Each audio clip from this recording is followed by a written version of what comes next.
সমীকৰণৰ মূলবোৰ উলিওৱা। এই মূল উলিওৱাৰ সূত্ৰ শিকাই দিছিল নহয়, মিডিল ফেক্টৰ কৰিব পাৰা বা সূত্ৰ আছে মূল উলিওৱাৰ সূত্ৰ, দ্বিঘাত সমীকৰণৰ সূত্ৰ বুলি কয়। এইটো সূত্ৰটোত 4.3 পাবি। 4.3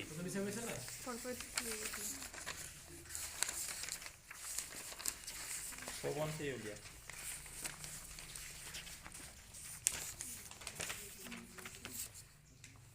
4.3 আগতে 117 পেজ নম্বৰ দেখিছ নাই?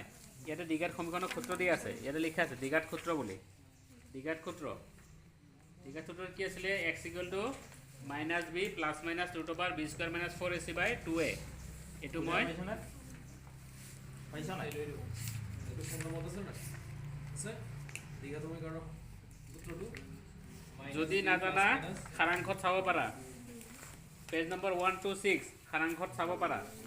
সাৰাংশ 126 পেজ নম্বৰ 126।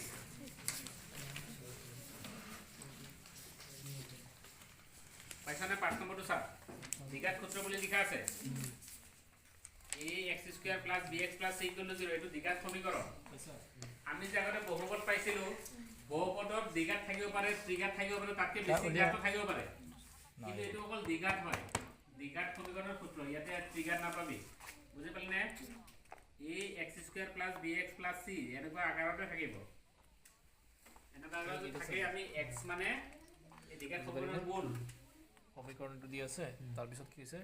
বহুপদত আমি শূন্য বুলি কৈছিলো, বহুপদত শূন্য বুলি কৈছিলো, ইয়াতে মূল বুলি কয়, কিন্তু বস্তুটো একেই। তিনিটা অপচন দিয়া থাকিব। বুজি পাইছানে? সূত্ৰবিলাক মূল উলিওৱাৰ সূত্ৰ কি আছিলে? x = -b plus minus √b² - 4ac/2a। a b c a কি হয় এইবিলাক তহঁতে গম পাইছা? a b c লিখাই আছে ওপৰত, পাইছা নাই? a মানে হ'ল x² ৰ সহগ, b মানে হ'ল x ৰ সহগ, আৰু c মানে হ'ল যিটো ধ্ৰুৱক পদ কনষ্টেণ্ট হ'ল। তাৰপিছত চবতকৈ ইম্পৰ্টেণ্ট হ'ল 6 নম্বৰ।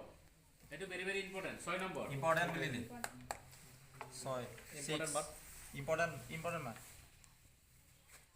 পাইছানে তহঁতে? পেজ নম্বৰ 126 ত 6 নম্বৰ যিটো আছে, ইম্পৰ্টেণ্ট দেই। এই দ্বিঘাত সমীকৰণৰ এটাৰ মূলবোৰৰ প্ৰকৃতি নিৰ্ণয় কৰে। দ্বিঘাত সমীকৰণৰ দুটা মূল পাম, হয় নহয়? মূল কেতিয়াবা বাস্তৱ হ'ব পাৰে, কেতিয়াবা অবাস্তৱ হ'ব পাৰে, কেতিয়াবা মূল দুটা সমান হ'ব পাৰে। কোনটো কণ্ডিশ্যনত সমান হয়, কোনটো কণ্ডিশ্যনত অবাস্তৱ হয়, কোনটো কণ্ডিশ্যনত বাস্তৱ হয়, ইয়াতে লিখা আছে। প্ৰথমটো চা, 1 নম্বৰ কি আছে? দুটা স্পষ্ট ভিন্ন বাস্তৱ মূল থাকে। ভিন্ন মানে বেলেগ বেলেগ বাস্তৱ মূল থাকিব, কিন্তু মূল দুটা বেলেগ বেলেগ থাকিব। বুজি পালি? কেতিয়া?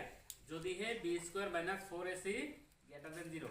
এই b² - 4ac কি হয়? ৰুটৰ ভিতৰত যেটো আছে তাক আমি ভেদ নিৰূপক বুলি কওঁ। ৰুটৰ ভিতৰত আছে নাই? ৰুটৰ ভিতৰত যদি পজিটিভ থাকে তেতিয়া হলে কি হ'ব? বাস্তৱ মূল হ'ব।